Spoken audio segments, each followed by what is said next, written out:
What is going on, y'all? And today we're going to be doing an in-depth look at the reveal trailer for Construction Simulator. And this is extremely exciting, and I cannot wait to dive into the rest of this trailer.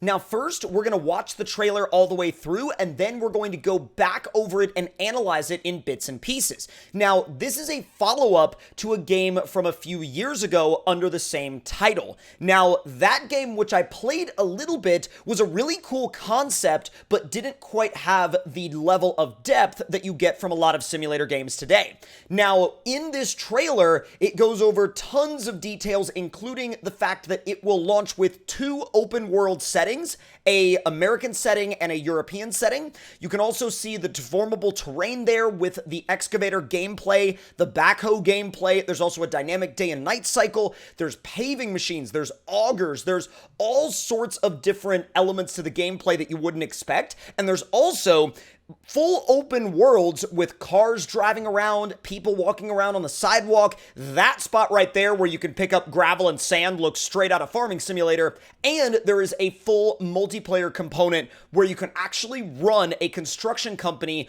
with your friends, as well as 90 plus contracts, all the way from building roads and buildings to building bridges and even tower crane gameplay, which is already incredibly beyond basically any construction-focused game we've ever gotten the chance to see.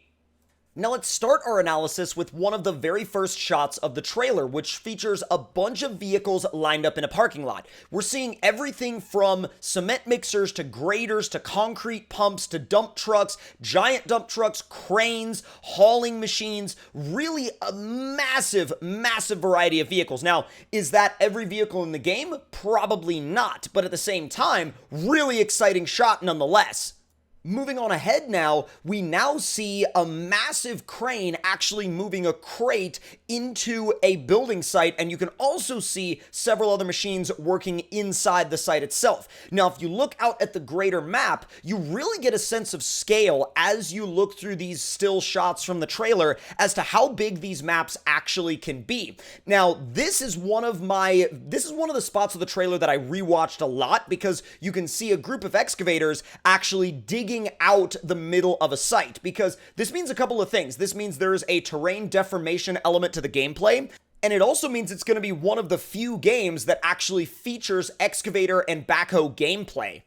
Now, in this shot, we see a lot of foundation work being done, we see a lot of concrete pumping machines, and they really go back to that element of gameplay a lot in the trailer. I think they really want to, for lack of a better term, cement that into your mind, no pun intended, that that is going to be a heavy part of the game. Also, here we go back to another shot of three different excavators digging out a site and actually loading it both into a dump truck and piling it up on the side of the site itself. So that, again, really emphasizes that element of terrain deformation. Now, here we see a group of dump trucks, one of them being filled and the other two being empty. So there's probably going to be a lot of missions where you'll have to drive a dump truck to a site, fill it up, and then drive it somewhere else to unload it. But that's actually really interesting because that means that both you and your friends could do that together. Either you could drive the dump truck yourself, or your friend could drive the dump truck and you could be waiting for them with the excavator to go ahead and load up their truck. And speaking of that element of gameplay, we actually get a taste of it right here, where you can see several excavators once again at work, one of them loading up a dump truck directly. So again, I think that the excavation part of the game is going to be one of the major components, and I think it's going to actually make for a really fun gameplay element. Now, moving into some of these upcoming shots, we see a lot of side shots of several different vehicles, and this is actually interesting because I believe that it cycles between the European and the USA maps. And speaking of cycling through different vehicles, we actually see here, once again, like I said, I believe the map changed right here. Now, this vehicle list seems massive for a construction simulator because we've got over 70 machines by 24 different real-world brands. Now, that, in my opinion, is going to be one of the biggest things that's going to push this game to the next level, especially in the way that people connect with it, because not only do people want to have those different elements of construction gameplay, but they want to be able to drive the machines that they see in real life or that they interact with on the job site in real life if they actually work in this industry. So there's a lot going on back and forth here, and this shot right here looks like it literally looks like a screenshot out of Euro Truck Sim. But that, I think, is again a really cool element of this game, because it's not just construction elements, there's also hauling and many other elements to it as well.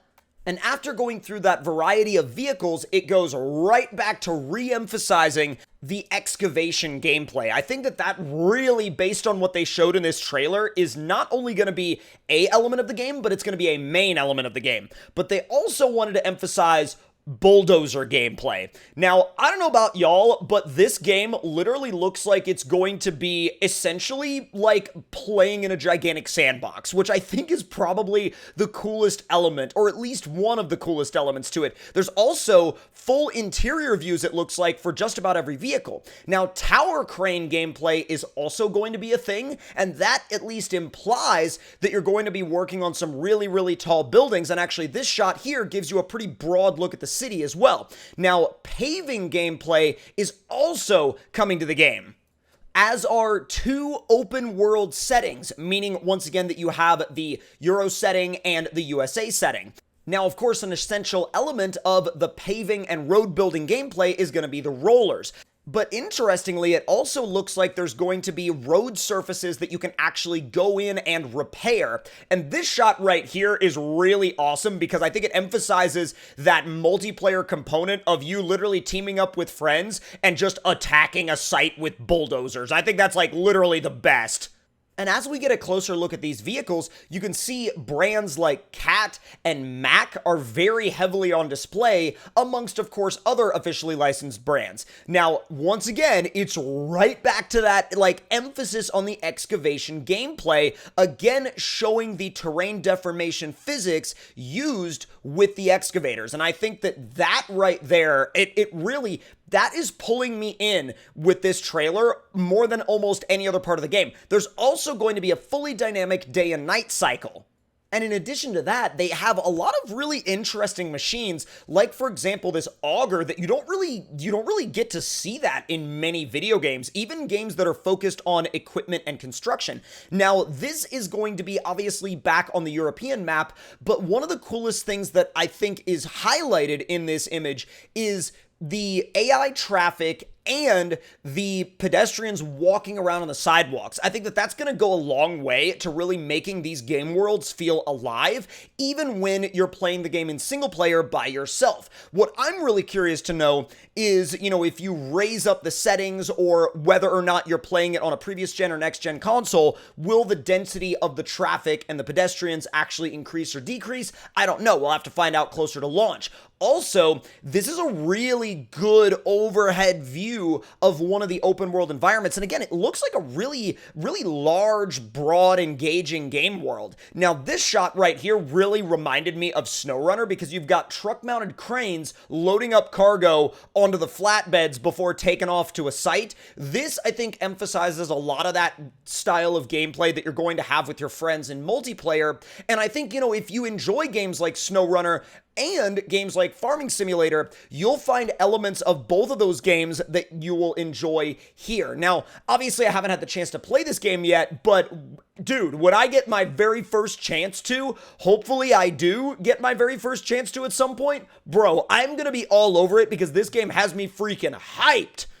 Now, as we draw closer to the end of the trailer, they once again emphasize the importance of multiplayer and building with your friends. So we could see multiple forklifts here, as well as a crane going to work. And that really, again, drives home the point that these are all missions that you and your friends will be able to do together as you interact with the world with your own construction company. And I think if this game is able to pull off what I'm hoping it wants to pull off, then it will really be able to set itself apart as a very unique experience, because here you can see the gameplay completely transitions to more of a semi-truck hauling style of gameplay, with the 3 semi-trucks down there that all have cargo on them. So again, I see this game combining elements of SnowRunner with construction gameplay, with farming simulator types of gameplay, and then also elements that it's going to bring in itself. So I'm really, really excited to see what these developers are able to pull off. I mean, you even have concrete pouring gameplay, both in the forms of, normal cement mixers and giant concrete pumping machines. So they really are covering such a wide range of construction equipment and construction machinery that I think there may actually be a pretty interesting learning curve as well to learning how all of these vehicles work. Of course, that all depends, though, on how in-depth the controls are. But you really shouldn't run out of things to do really soon after starting, because you are supposed to have, at launch, over 90 construction contracts, and I'm sure that if people really take well to this game, I at least hope that that will be something, and that will be a number that the developers will add to as the game grows later on down the road. That's definitely something that I would love to see get increased. And as we wrap up this video, let me know what features you are most excited about in relation to this game in the comment section down below. And honestly, one of the aspects that I'm really excited for is displayed in this shot, and that is bridge building. And when I say bridge building, I mean legitimate, like, full on gigantic suspension bridges that you can actually build on your own. Now, the last shot is also really interesting too, because it shows 4 different characters standing up at the top of the hill looking over a game world. Now, does this mean that we will be able to customize our own character and walk around outside of our vehicle? I sure hope so. I sure hope that that is what these photos are signifying, and if it is, this game just went up another level on top of the levels that it already was at. Now, the release date is set to be September 20th of 2022, releasing on PS4, PS5, Xbox Series X, S, Xbox One, and PC. So hopefully y'all enjoyed this video, and if you did, let me know your thoughts and opinions in the comments. Hit that like button if you enjoyed, subscribe if you're new, and I will see you guys next time. Talk to y'all later.